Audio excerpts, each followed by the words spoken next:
Bonjour tout le monde. Donc aujourd'hui, on va installer Uncloud dans une gel. Donc on va commencer par démarrer le serveur, comme d'hab.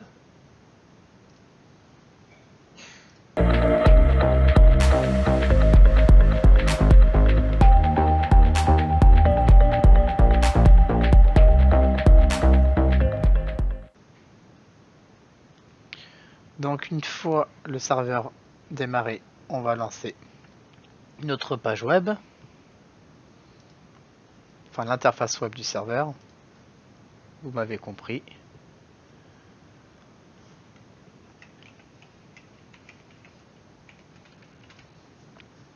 Ensuite on va aller dans Extension, The Brig, le petit plus qui se trouve en bas à droite, Add Gel. Gel Number on le laisse par défaut. Il va créer automatiquement des numéros par gel créé. Gel Name, c'est le nom de la gel que vous voulez lui donner. Donc on va l'appeler Uncloud par exemple. Là on va le laisser en full puisque la plupart des installations on les fera en full et pas en slim. Donc le type de la gel. Le dossier gel type, on va le laisser en dossier simple. J'ai jamais utilisé les ZFS dataset. Donc voilà. On va cocher Start on boot. On va lui donner une adresse IP.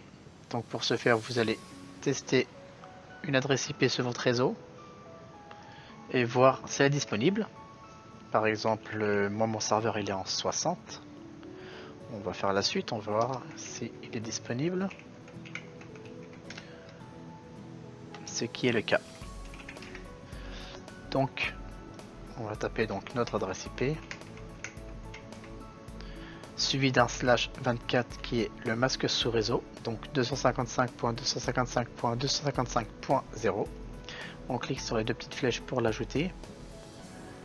Ça, on laisse par défaut. Si vous voulez plus d'options, vous cliquez sur cette icône là. Enfin, sur ce bouton plutôt. Et ça, on y reviendra plus tard sur ces deux cases. Donc ensuite, on va cocher donc FreeBSD base.txz et la même chose pour lib32. On clique sur Add. On ne rafraîchit surtout pas la page pendant le travail de la gel. Et ça dure moins de 2 minutes. Donc je vais vous le laisser en temps réel. Donc là il va créer notre gel. Donc ne rafraîchissez pas la page ni la fermez. Vous le laissez travailler.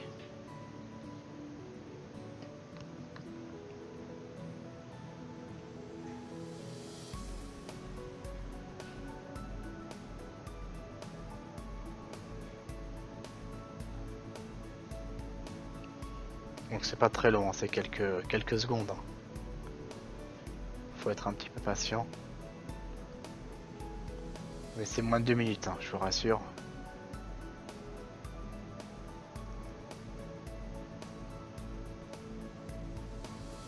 D'ailleurs là je le trouve un peu long. Donc c'est bon. Maintenant vous faites appliquer les modifications. Et moi je vais cliquer sur Save. Même si ça sert à rien. Ça mange pas de pain. Ensuite, on va démarrer notre gel en cliquant sur le bouton Start. Donc là, on voit notre gel qui a démarré, donc son adresse IP, son ID qu'on va avoir besoin, et le nom de notre gel, donc uncloud.local. Local, donc c'est le nom de domaine qu'on a donné au serveur. Donc comme là, par exemple, serveur-chris local. .local. Donc maintenant, je vous ai mis dans la description le lien de téléchargement du script. Donc soit vous allez vous retrouver avec un fichier comme ça quand vous allez le télécharger. Donc voilà, uncloud _for _gel. Donc on va lancer WinSCP.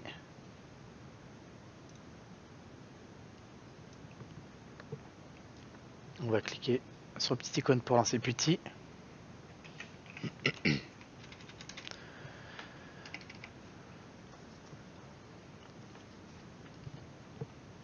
Alors donc soit donc vous allez télécharger le fichier en question que je vous ai dit, mais je pense que ce sera plus simple pour vous de le télécharger.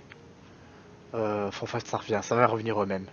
Donc il va falloir aller dans MNT, le nom de votre dossier de stockage, donc disque dur au final, le nom que vous avez donné au dossier gel, onclude, donc ce qu'on a créé précédemment, le nom de la gel, et TMP. Alors soit vous faites un glisser déposer du fichier, ou simplement donc alors oui, une petite parenthèse, pour accéder en fait à la gel, il va falloir donc déjà lister les gels. Si vous en avez plusieurs, vous tapez gel ls, donc listing. Donc là nous on n'en a qu'une seule. On n'a qu'une seule de gel qui a le numéro 1, donc gel id. Donc on va taper gel, donc J, exécution, donc gel exec, espace le numéro d'id de notre gel, donc en l'occurrence 1, suivi, donc espace suivi d'un CSH. Vous tapez entrée, et là donc on accède à notre gel.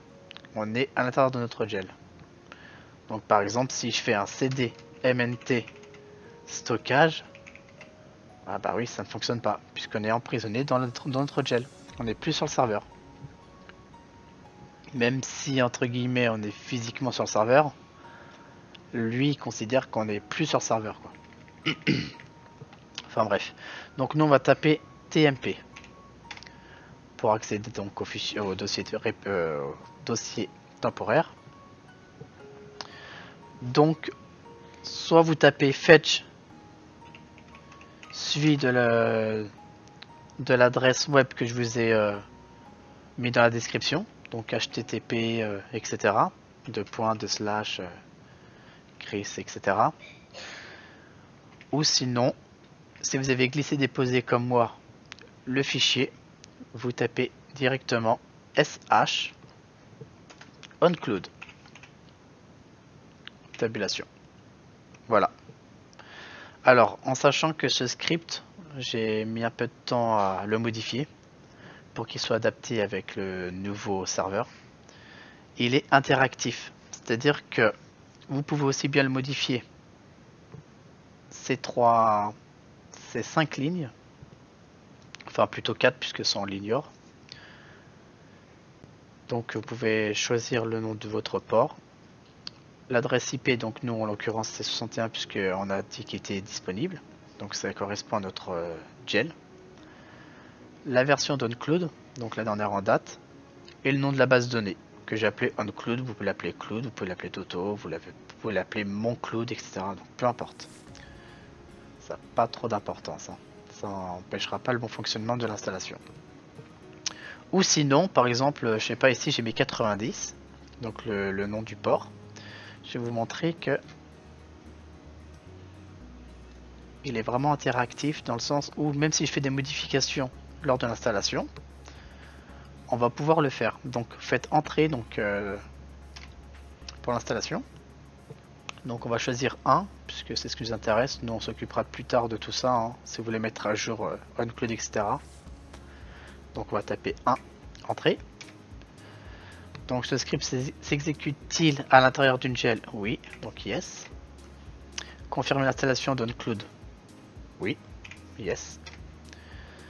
Donc l'IP qui a été détectée, donc c'est l'adresse IP de notre gel, donc on la reconfirme, c'est bien celle-là. Entrée. Le nom du port recommandé c'est 81, moi je lui ai mis 90 dans le script, mais vous pouvez encore le modifier, donc par exemple mettre 60, tout simplement. Et là on va taper la version d'onclude. Si vous la savez pas, c'est pas grave, vous faites simplement entrer sur le clavier, il cherchera automatiquement la dernière version. Donc ensuite vous faites entrer.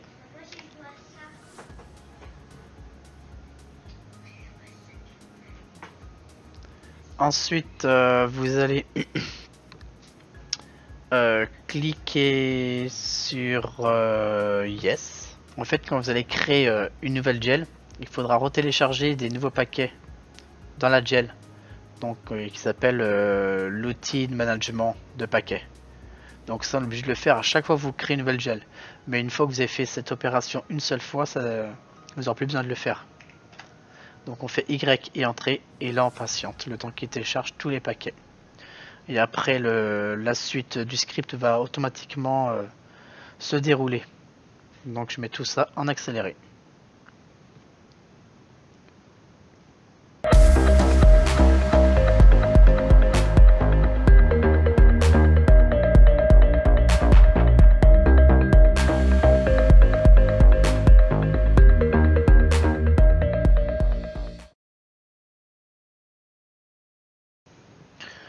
Bon, on va faire un point rapidement de ce qui s'est passé. Ce qui s'est passé, c'est qu'il a donc recherché les paquets que je lui ai demandé d'installer. Donc tout ça. Ensuite, donc il les a cherchés. Il les a extraits puis installés, tout simplement.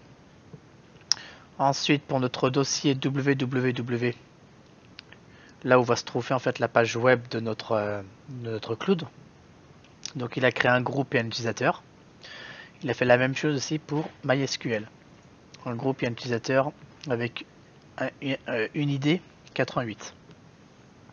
Donc pour le groupe et pour l'utilisateur. Ensuite, ce qu'il a fait, il a... ça c'est des notes.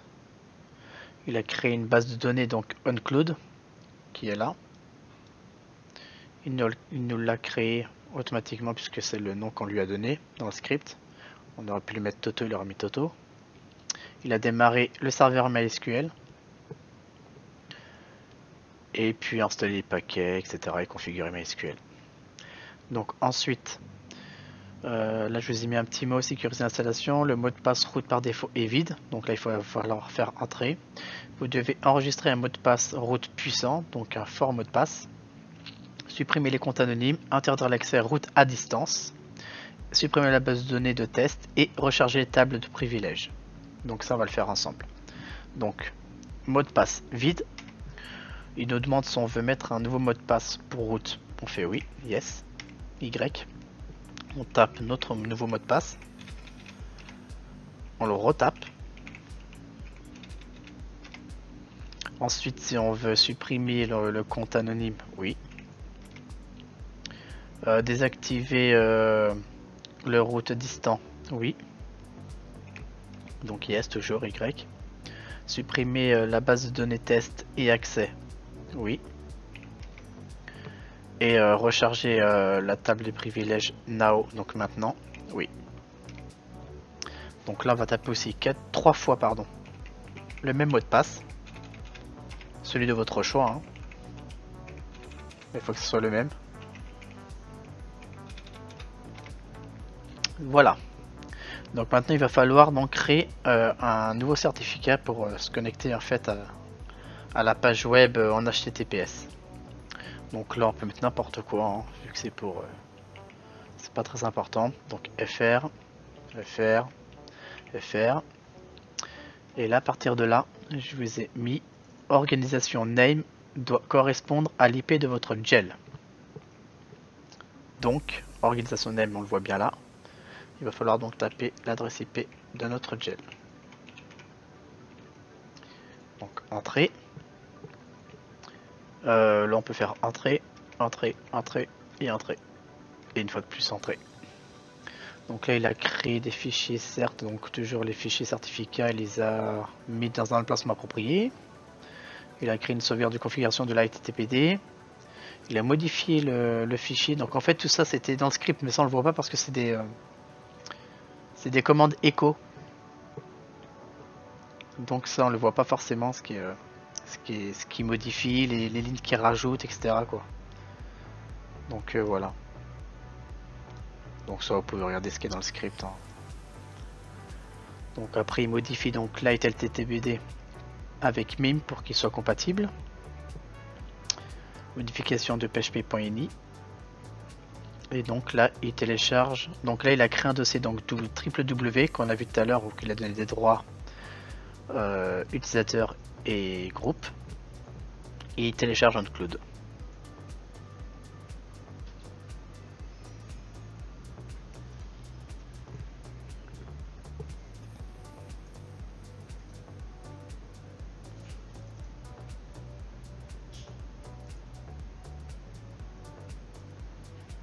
Donc là il est en train de le décompresser, ça vous le voyez pas non plus, avec la commande tar. Donc maintenant l'installation est quasiment achevée. Donc ce que nous allons faire, donc simplement sélectionner donc l'adresse web, ne pas faire clic droit, ne pas faire CTRL C non plus. Vous simplement vous sélectionnez, en fait il copie, quand vous sélectionnez en fait un texte dans Putty, il le copie automatiquement. Donc on va se rendre dans notre page HTML.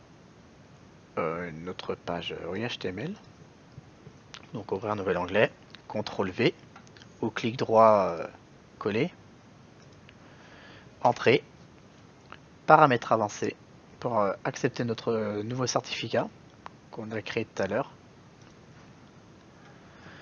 Et donc là une fois de plus tout a été traduit, j'ai tout traduit en français pour que vous puissiez lire correctement. Donc assurez-vous de cliquer sur stockage et base de données qui se trouve là. Donc on va commencer déjà par nom d'utilisateur et mot de passe égale ceux de votre choix.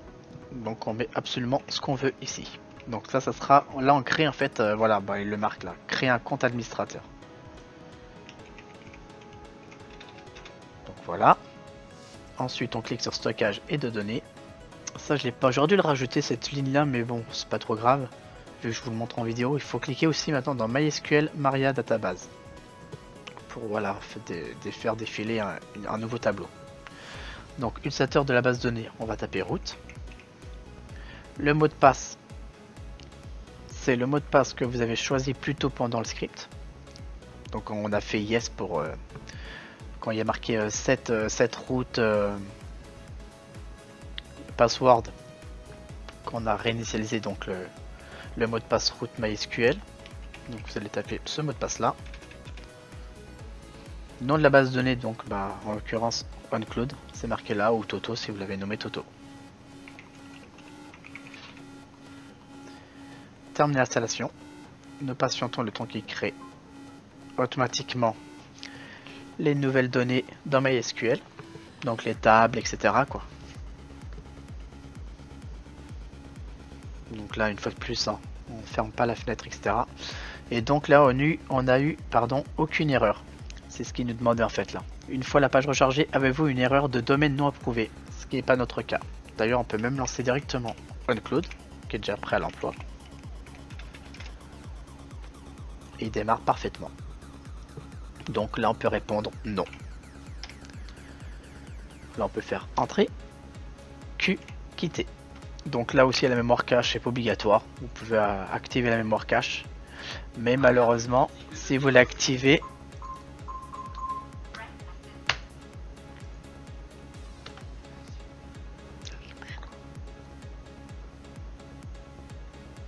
il sera plus, il est plus compatible avec BSD en fait, parce qu'il y a un paquet que j'étais obligé de supprimer, qui est plus dans la liste des paquets officiels de FreeBSD. Donc c'est pas indispensable non plus. Donc Q quitter, et puis la vidéo est finie tout simplement, puisque là vous avez votre Cloud prêt à l'emploi personnel. Vous pouvez aussi ouvrir le port 60 sur votre routeur et faire absolument ce que vous voulez quoi. Donc là c'est vraiment vous qui le gérez, c'est vous qui avez absolument accès à 100% et il passe pas par un serveur externe. Et mettez vos données personnelles je ne sais où. Voilà. Bon j'espère que cette vidéo vous a plu. Je peux faire aussi une vidéo pour Nextcloud, qui est le concurrent d'OnCloud, parce qu'OnCloud apparemment c'est devenu, on va pas dire payant, mais commercial pour certains paquets. Donc au pire, si vous le voulez, Nextcloud, vous me le dites, Et je vous passerai mon script qui a aussi été modifié pour Nextcloud. Et si vraiment vous voulez que je fasse une vidéo aussi pour Nextcloud, bah dites-le moi dans les commentaires. Sur ce, je vous dis à bientôt. Ciao ciao.